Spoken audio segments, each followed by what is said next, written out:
Guys, நான் இன்னைக்கு இந்த வீடியோவில் தீபாவளியோட ஸ்டோரியை பற்றி சொல்ல போகிறேன். எனக்கு தெரிஞ்சது புராண கதையில் 2 இருக்குன்றாங்க. அந்த 2 ஸ்டோரியும் இன்னைக்கு நான் உங்கள்கிட்ட ஷேர் பண்ணல விரும்புகிறேன். இந்த வீடியோவுக்கு பிடிச்சுன்னா சப்ஸ்கிரைபர் பண்ணிடுங்க, லைக் பண்ணிடுங்க, ஷேர் பண்ணிடுங்க.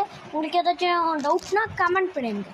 வேறு ஏதாச்சும் கதையை சொல்லலாம் இருக்குன்னா கமெண்ட் பண்ணிடுங்க. நான் இன்னொரு வீடியோவில் மற்றவங்களுக்கு சொல்கிறேன்.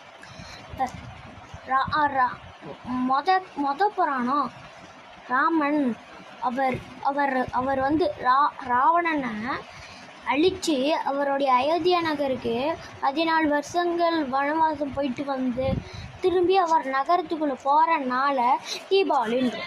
2வது கதை நரகாசுரன், பூமி தாயோடைய மகன். அவன் மனிதனாக இருந்தாலும் அவன் அசுர கொண்டனால அவன் ஒரு அசுரன்.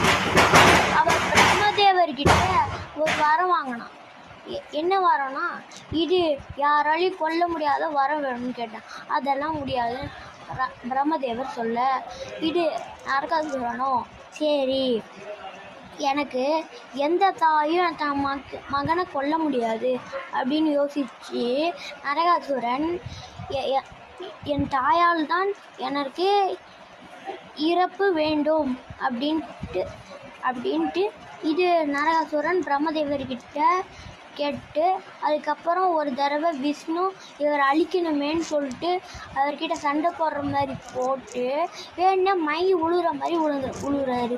உடனே பூமி தாய்க்கு கோபம் வந்து அவர் நீங்கள் மகனே கொண்டுட்டாங்க. இந்த 2 கதை உங்களுக்கு பிடிச்சிருந்தா கமெண்ட் பண்ணுங்கள். Your unique boys ஒயிட்டி.